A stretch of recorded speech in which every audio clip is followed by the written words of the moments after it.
Welcome to VLGA Connect. My name is Kathryn Arndt and I'm the Chief of the VLGA Connect studio. I hope you enjoy today's Connect episode brought to you by the VLGA, the national broadcaster on all things local government.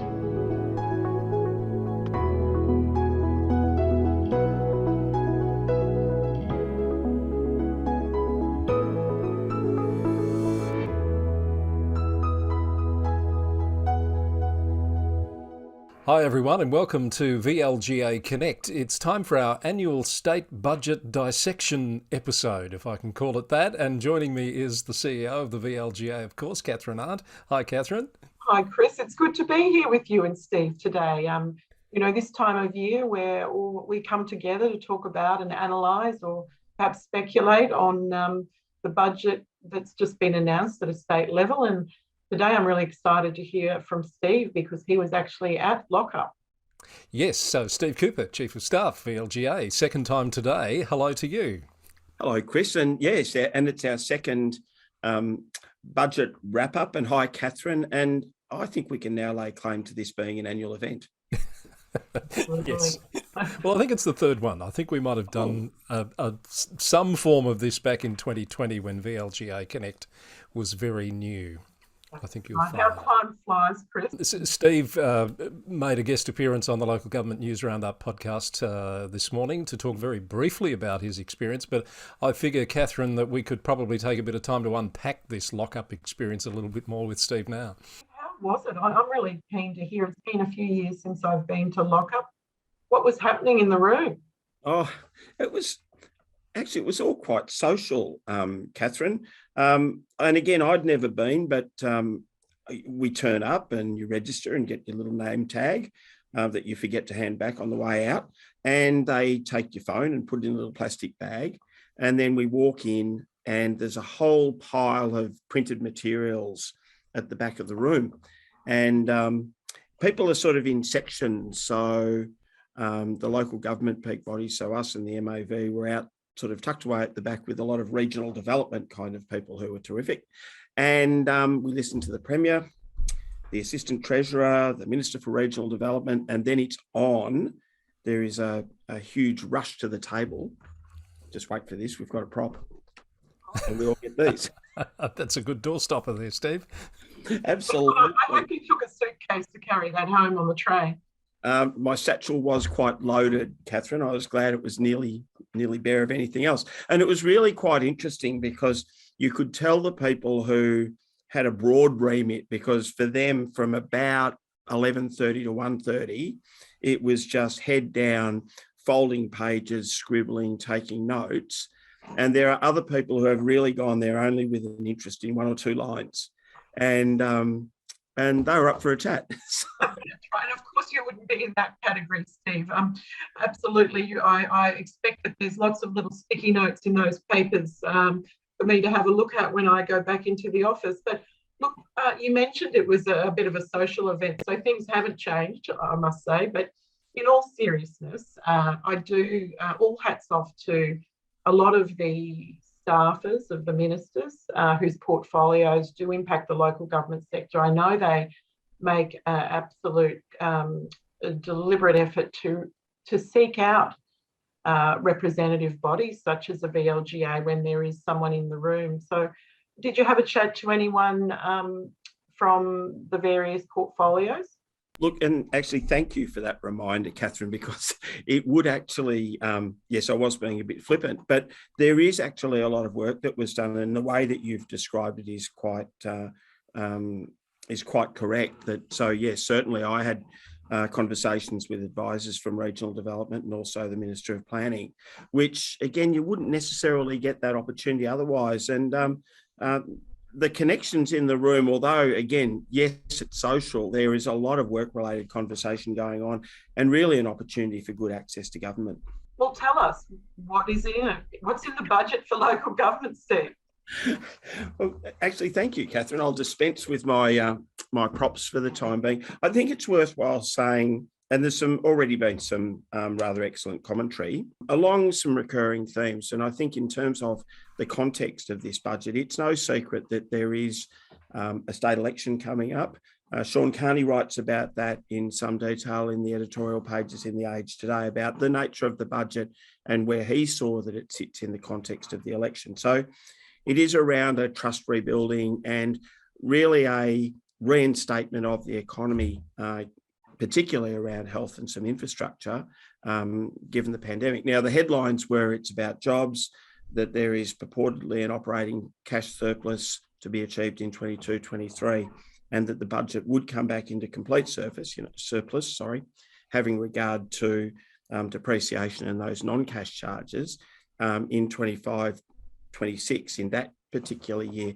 Now that, of course, and we're not the ones to commentate on this, is predicated on the assumptions upon which the budget's founded.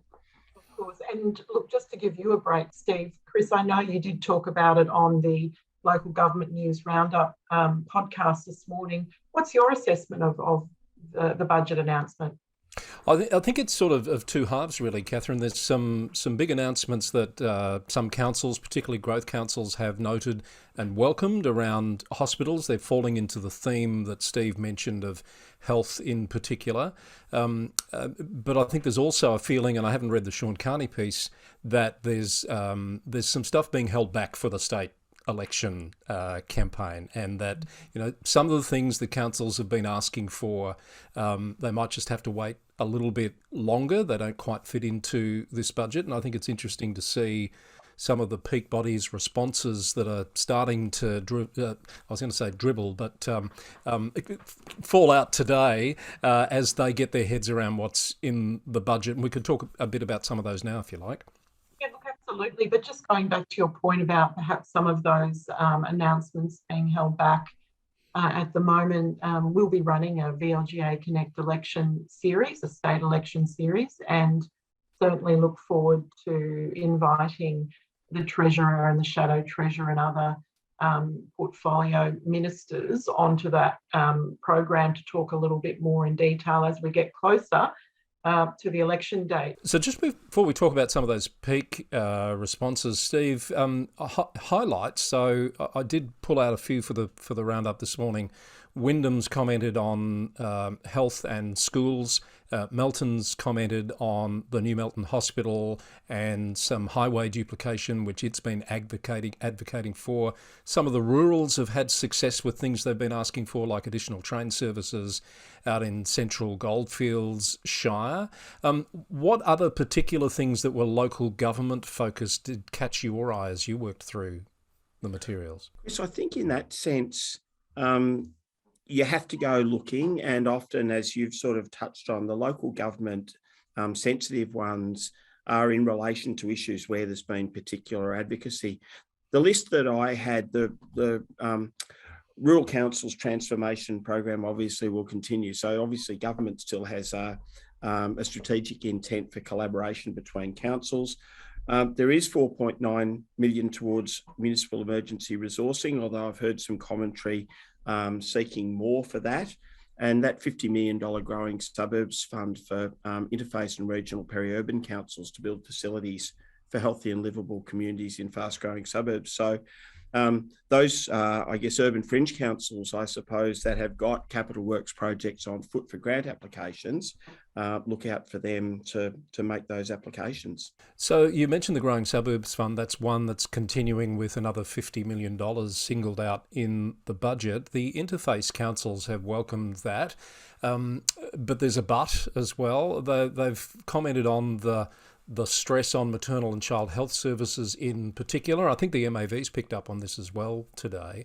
And there's some disappointment, I gather, that there wasn't a real focus on building that service up in the budget.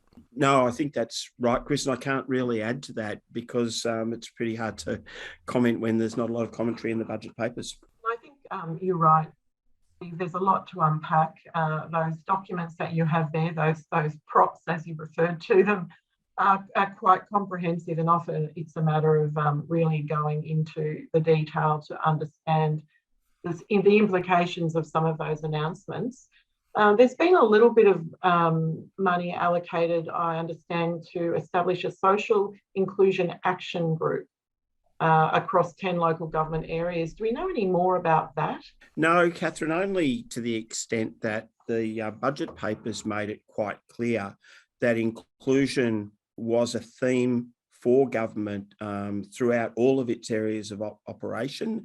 It sees inclusion as, I guess, a measure of, a civil society having clear links to, better health outcomes across whole communities and, culturally a better place, I suppose. So, yes, there's that particular project, but as I said, inclusion was a theme sort of running through the budget papers. I'll just make the point on that one that I think it's linked to local community mental health groups that have been racking up wins in that space. I know Greater Shepparton welcomed the mental health focus, some funding for an expansion of that facility in Shepparton. So I think that's one of those 10 that are being talked about. Another thing that caught my eye was money to tie in with big projects such as Suburban Rail Link, such as the Commonwealth Games coming to regional Victoria, etc.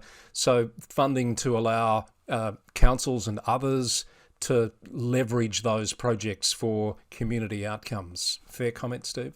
I think in two ways, Chris. Yes, my understanding was there's about 10 further level crossings to be removed, an additional 5 railway stations, although some of those might be related to a requirement for a new station associated with the crossing removal. There was also additional bus routes and bus stops. And as we've talked about previously, all of those have implications either in terms of that sort of interaction that we know of between the council and government in terms of the direct costs associated with the changes, the new services, or sometimes there's just indirect costs for councils associated with getting people safely to and from those access and egress points for public transport. Budget, of course, is the first budget, in a COVID environment. And clearly the theme is about supporting local communities because, as we know, during COVID, we've all experienced our local communities in ways probably more than we perhaps ever have in the past. We've lived and worked and played and I guess endured isolation in our local community. Do you think the budget goes far enough to support, I guess, that theme of really, investing in the local community to make it, to sustain it as a place where people are able to continue to live and work and play like that? I'm not sure, Kathryn, that any budget, particularly at the moment, will. And I'm possibly editorialising a bit, but I think post-COVID, communities are really broken compared with where they were. So the responses that are required are not just sort of single line items. There's a rebuilding of communities required because we've really lost those connections in the last couple of years. It's a really difficult challenge, isn't it, to navigate when, you do need to support the local community and rebuild them and certainly recognise the significant cost burden that COVID had for councils, as well as deliver a state budget that invests in infrastructure and transport and, public health and education systems. So very difficult to navigate, I would suggest. Kathryn and Steve, I think it bears reminding that you're never going to have 100% of people happy with a budget like this because it's not physically possible to please absolutely everyone. And in that vein, I pick up on some comments that have come today from Rural Councils Victoria, who've noted the $5.7 billion being invested in regional Victoria, which regional Victoria will be very excited about, I'm sure, and I suspect the Commonwealth Games is part of that. But they've pointed out that regional Victoria is much more than Geelong, Ballarat and Bendigo and suggested that seems to be where the focus is going. So they've really underscored the fact that they're disappointed in this budget. And I imagine there'll be some more of that sort of analysis coming out in the coming days. Chris, that tension that you and Kathryn have both talked about was evident in the room. And it's quite reasonable when you listen to the rural community in Victoria that Many people would sort of see that, public art projects in Melbourne aren't getting them that potholed road repaired.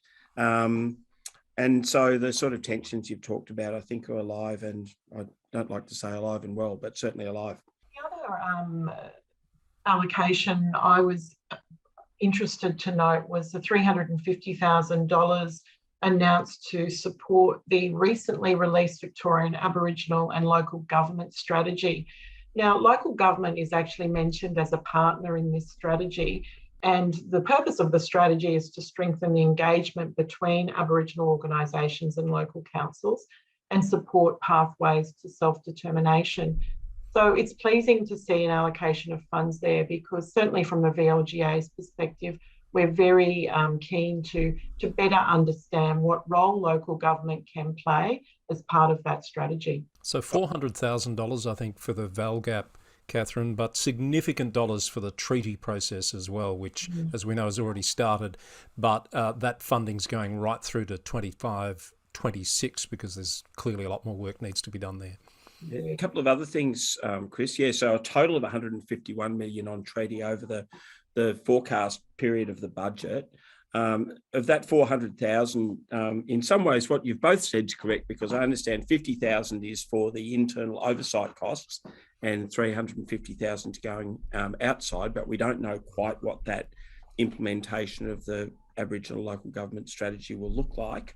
There's also 947,000 for Aboriginal cultural events to foster greater awareness of culture and history, and that is really consistent with strategies emerging from Closing the Gap in terms of making progress more on a national basis. The other one, Chris and Kathryn, is there's a budget allocation to deliver assessments for culturally significant Aboriginal sites. So again, I don't quite know what that looks like, but obviously there'll be some work done locally around identifying those sites, which will really input to the treaty process. One thing that's really close to our hearts, of course, is culture and good governance, and something that you both talk about every week at the Friday Governance Update. Interestingly enough, the budget, well, certainly at that high level, is silent on any allocation that might be there that would support the current review into the culture of local government. Now, we could read something into that, or perhaps we don't, but certainly interested to see what the next stages are in that review, given that submissions have now gone into the government, and we're eagerly awaiting to hear what recommendations might come out of that. And of course, what of those recommendations may need to be funded. Yeah, and we can only assume, Kathryn, that those are, internally borne costs that have already been budgeted for elsewhere. But yes. Kathryn and Steve, I note the MAV's comments today. They've given a tick to the healthcare and mental health investment, the funding for coastal resilience, and the ongoing commitments for active transport infrastructure, and they're calling for more of a partnership approach across the levels of government. But they have also highlighted, as others have, a lack of commitment to maternal and child health funding pressures. They say no money for emergency management, although I do note there was about $5 million for increasing capacity and capability of councils to prepare for emergencies, but clearly they were perhaps expecting much more. And the other one that I think is a bit of a sleeper is they've commented on no additional support for curbside waste reforms. And as we know, the government is requiring councils to move towards this standard approach of four-bin service, etc. And that's a very costly process. And I don't think I'm speaking out of school to say most councils are looking for more support from the government for that. There's a lot said in that little commentary you've made, Chris. I wonder if we start at the most recent and work our way back, because I suspect Kathryn will want to talk about agreements and the relationship between state and local government. But I'd agree with you completely. And there is a concern in terms of that waste levy. How is that going to be applied? We know there's pressure in terms of finding space for landfill, and we know there's a lot of work to be done on research and development, and that's all expensive. Indeed, Stephen, you're right. I mean, we do have to go back to the principles behind the Victorian State Local Government Agreement, and the VLGA is constantly speaking with government about engaging with the sector on all significant policy and legislative changes or even the financial impacts that might have on the sector. The other theme that's come out very strong that we haven't spent a lot of time on is this continuation of the big builds, the really big infrastructure projects that are happening. And Steve and I touched on this briefly on the roundup this morning. The challenges councils have in delivering capital works at the moment should not be understated, can't be understated. I mean, councils are putting out tenders for which they're getting zero or perhaps one tender for. There's so much competition, the prices have been going through the roof. This continued big build is putting more pressure there. I wonder, Steve, whether you've had time to reflect on whether you see that as being a continuation of that or part of a solution to the problem the sector's finding itself in at the moment. This will really surprise you, Chris. I think it's a bit of both. I think government has no choice but to invest heavily in infrastructure projects. But I still would reinforce what I said this morning. I think there are huge pressures in terms of individual entities that are bidding for work. You know, we look at what's happening in the health system, we look at right across industry, and it's not unusual for COVID to take out either directly or by way of ISO a significant cohort of staff. Now, under those circumstances, and I don't know the answer to this, maybe there's another VLGA Connect coming up on it, but traditional penalty clauses in construction contracts are going to prove really onerous for suppliers with that factor, and also the fact that supply chains might be disrupted. Thoughts, Kathryn? Look, I think as we talked about a little earlier in the program, it's quite a complex landscape to navigate at the moment, I think, for the state government and also the local government sector. And I just hope that the two sectors can find ways that they can work together to solve those bigger issues, because there's no point in either level of government sitting back and suggesting that they need to be funded by the other. I think we have to work collaboratively together to identify innovative ways that we can address these issues. And they are issues that affect the community and they affect all of us. All right, I think we've just about exhausted the themes. Anything else left to say, Steve, from your analysis? I'm just quickly flicking through, Chris. No, I think we're just about done. Okay. Kathryn, final thoughts from the VLGA's perspective, I guess, on this budget and its implications for the sector. I would just like to say congratulations to the government for delivering a budget in what is a particularly difficult circumstance. The VLGA, as I said, looks forward to working with the state government to advance and progress the role of local government and to ensure that it's supported in the best way it can be to deliver to the communities that local governments serve, and they serve those communities on behalf of state and federal governments. So really that's what we need to focus on, and I welcome the opportunity to host the state government and also the opposition on our VLGA Connect state election series. That would be terrific. Thank you, Kathryn. And Steve, if we pick up any more reaction on anything that we might have missed, we can certainly cover off on that on the governance update on Friday. That should be good, Chris. Thank you, Steve Cooper, and of course, Kathryn Arndt, CEO of the VLGA, on our special budget analysis edition of VLGA Connect. Thanks for your company, and we'll be back with more very soon.